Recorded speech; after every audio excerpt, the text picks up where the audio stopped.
With the Fugitive Slave Act, Northerners begin to feel that their rights are being violated as these slave catchers come north to try to roam through northern areas to find these slaves who were given no due process, who were quite often simply whisked back to southern soil, and the documentation of whether you're actually a runaway slave or not was not necessarily all too clear. So one of your issues could be that you were African American and walking as a free black in the North because you were free one day and were captured and then spirited back south by these slave catchers who weren't too particular about who it was they grabbed. The Northern response winds up being twofold. One response is the emergence in the North of personal liberty laws. Personal liberty laws were laws that were designed to, in many ways, make the slave catcher's job difficult, make the slave catcher's job not possible to carry out. Because if the slave catcher's job could not be carried out and the slaves could not be returned, then you would no longer have this issue of slave controversy and searching. So it almost essentially nullified the Fugitive Slave Act. So in the irony of ironies, you have northern states nullifying federal law to try to get around a federal mandate. Secondly, you had, going along with this, an increased operation of the so-called Underground Railroad, which I'm sure you've been familiar with in many instances since middle school, if not before then even, whereby you had a network of whites and blacks working together as abolitionists to try to get slaves out of the South and into the free states of the North as a conduit on their way, if necessary, all the way to Canada, to where they could be beyond the reach of any slave catcher.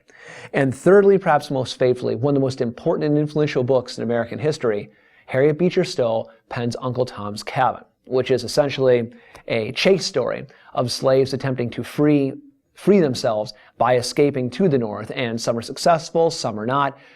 There are few books that have had as great an impact on American history, not because Uncle Tom's Cabin was true, it's a fictional account, but because people read it and it changed their minds. People who had vanilla views on slavery or weren't interested at all read this book and began to believe that slavery was maybe an injustice, an inhumane thing, a wrong that needed to be righted.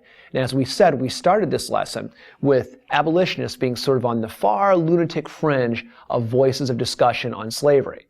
With Uncle Tom's Cabin being written, with the Fugitive Slave Act being in place where Northerners feel their rights to privacy are a little bit violated, we see that Northern wingnut view of abolitionism start to gain more and more mainstream traction. Okay, and with that in mind then, on to your next slide, we have sometimes unintended consequences. We see that through the Kansas-Nebraska Acts, events sometimes take on a life of their own that are completely unintended. To discuss that, we have to talk politics for a little bit. Stephen Douglas represents part of this new generation of political thinkers coming to the fore, as Webster, Calhoun, and Clay are breathing their last. Stephen Douglas is a politician, senator from Illinois. He wants to see a railroad get built, a transcontinental railroad, which is part of the major things that Americans wanted. Remember, instead of slicing this part of the country out, if we could simply connect ourselves more rapidly, we could solve the problem. However, as you remember from earlier units of your own studies, with the Gadsden purchase of territory down here from Mexico, the route for a southern railroad is far more rapid and easier to make. You could leave from New Orleans, go through established territory, have this small hop of territory here, and the next thing you know, you're in Los Angeles. It's not much to build through and around to get organized. Stephen Douglas wants to bring home the bacon to his native state of Illinois. He wants a railroad that goes to California to have its terminus in Chicago, because it's going to generate great profit for the state of Illinois, which is good for his election hopes, etc. So Stephen Douglas is making some decisions based on the calculus of economics and local politics, not on the calculus of this big issue of slavery. So his dilemma is there's all this unsettled territory between getting a transcontinental railroad built up north versus so little down south. He's got to find some way to catch that up as quick as he can. So what he wants to do is see these territories made into states as rapidly as possible. That's his motivation then for using the doctrine of popular sovereignty. His plan is very simple. He says, let's admit Kansas territory and Nebraska territory as states right away, presuming that probably the northern one, the Nebraska territory, wherever we make it, will be free.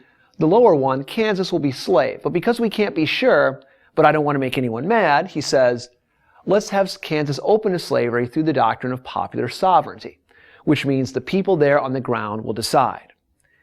Well, Douglas wants to have it both ways, and he winds up initially having it neither way. Because what it does is this makes the free soil Northerners livid, that a Northern senator is going to try to propose a way to hoodwink this and ram through states that could make slave states north of the 3630 line. And secondly, the Southerners are livid because, first of all, they liked having the inside track to a railroad and economic growth coming through the Transcontinental Railroad running on that route. And secondly, they don't like the idea that Douglas is sort of he's playing coy with whether or not these places can be slave or not. He's saying, let the people there decide.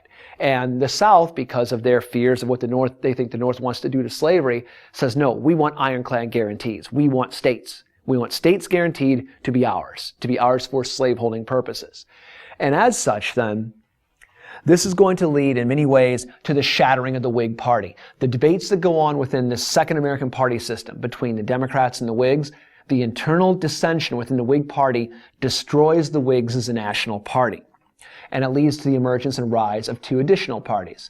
First of all, Know-Nothings, or the American Party, which were steeply nativist in their views, anti-immigration. And secondly, the emergence of a new form, the Republican Party, which is dedicated to the idea and this is important, the big generalization is they want to all get rid of slavery everywhere. No, the Republican Party's platform was to keep slavery where it was. The pink states on that map, the Republicans argued, should stay pink. Allow slavery to remain where it is, but do not allow slavery to expand into the territories westward. That's their answer to the question. Now, in the Southern mind, that is read as slavery must die. So we're seeing on both sides of the debate, the fringes are beginning to start to dominate the discussion. From the Southern point of view, there's no compromise involved in this. From the Southern point of view, the North is out to kill slavery by jabbing a knife through its heart. From the Northern point of view, the South is out to try to make the entire Union slave and take it all over. So you're seeing the paranoid fringes of each section of thought starting to more and more shout down the moderate voices. Kansas shows this problem more than anything else. With the notion of popular sovereignty, the idea is let the Kansans themselves decide and vote on what their future status is going to be. What this winds up leading into happening, as you remember, is the famous incident of Bleeding Kansas. You wind up having Northerners and Southerners, pro-slave and anti-slave elements, all rushing to Kansas. Because whoever can get to the Kansas in the greatest numbers, when the territorial vote is taken for statehood, they will get to determine the nature of whether it will be a slave or free state. Now, having two groups that close to one another, whose views are that polar opposite, and all of whom are heavily armed, is not a good recipe for stability. And as such, you have the notion, or not the notion, you have the event, the phenomenon of Bleeding Kansas, which was, for all intents and purposes, a pre-war civil war where the killing goes on for 10 years. It starts about 5 years ahead of the Civil War and lasts throughout that entire time. And if you wanted to get to this notion of how the voices of moderation were being shouted down, what do you see happening on both sides? Well, first of all, you've got Beecher's Bibles. We'll take it from the northern side first. Henry Lyman Beecher, who was the father of Harriet Beecher Stowe, who wrote Uncle Tom's Cabin, was a minister, an evangelical preacher. And he was preaching from the pulpit, and he said, the Bible's the Word of God, and it's a good book to use. It's a good thing to use to get people to see God's ways. And then in the same sermon, I'm paraphrasing, but he more or less said, sometimes the Bible works. Other times, weapons like rifles, they work better to get people to see the ways that God wants things done. So this gives you an idea, this is coming from the pulpit on Sunday, this gives you an idea of how moderation is not really the voice of the day anymore. When you've got preachers preaching sermons saying that violence may be justified to destroy slavery by killing your fellow American if need be to get them to see things your way. And anti-slavery activist groups in the North began shipping crates of rifles to Kansas, to free soilers in Kansas, and they were nicknamed Beecher's Bibles because it's time to convert some people to the cause of abolitionism. This is paid back in kind in many ways by the Sumner Brooks affair, whereby abolitionist Senator Charles Sumner of Massachusetts is beaten by Southern Democratic Congressman Preston Brooks of South Carolina. Once again, South Carolina, a key element in this issue of secession discussion. Sumner had been making an anti-slavery speech in which Brooks felt that the South was being dishonored and that relatives and relations of his were being dishonored. So he beat Sumner essentially senseless in his office and walked out. He was never charged with any crime. The House censured him. He left, went back to South Carolina, ran for re-election, won, and triumphantly came back in.